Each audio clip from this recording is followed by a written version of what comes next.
పొత్తి కడుపు రావడానికి మెయిన్ రీజన్ ఏంటంటే, గర్భసంచి పెరిగే కొద్దీ బేబీ అడాప్షన్ కోసము ఈ రెక్టస్ మజిల్ అనేది కడుపు మీద ఇలా ఉంటదనమాట మదర్‌కి.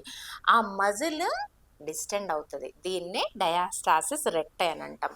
ప్రెగ్నెన్సీలో మదర్ యొక్క రెక్టస్ మజిల్ ఇలా వ్యాకోచం చెందడం వల్ల మళ్ళీ డెలివరీ తర్వాత అది నార్మల్ పొజిషన్‌కి ఇలా గనక వస్తే కడుపు ఎక్కువగా రాదు. ఇలా గనక ఉండిపోతే కడుపు ఎక్కువగా కనిపిస్తదనమాట. సో, కడుపు రావడానికి మెయిన్ రీజన్ ఈ రెక్టస్ మజిల్ అనమాట. సో, ఈ మజిల్‌ని నార్మల్ కండిషన్‌కి వచ్చే ప్రక్రియలోనే మన టెక్నిక్ అంతా ఉందనమాట. సో, ఇది నార్మల్ పొజిషన్‌కి తీసుకురావాలంటే నడుము కట్టు ఉండాలి. డెలివరీ తర్వాత 6 వారాలు, నెల 15 రోజుల నుండి 2 నెలల వరకి ఈ మజిల్ అనేది నార్మల్ కండిషన్‌కి వచ్చే స్థితిలో ఉంటది.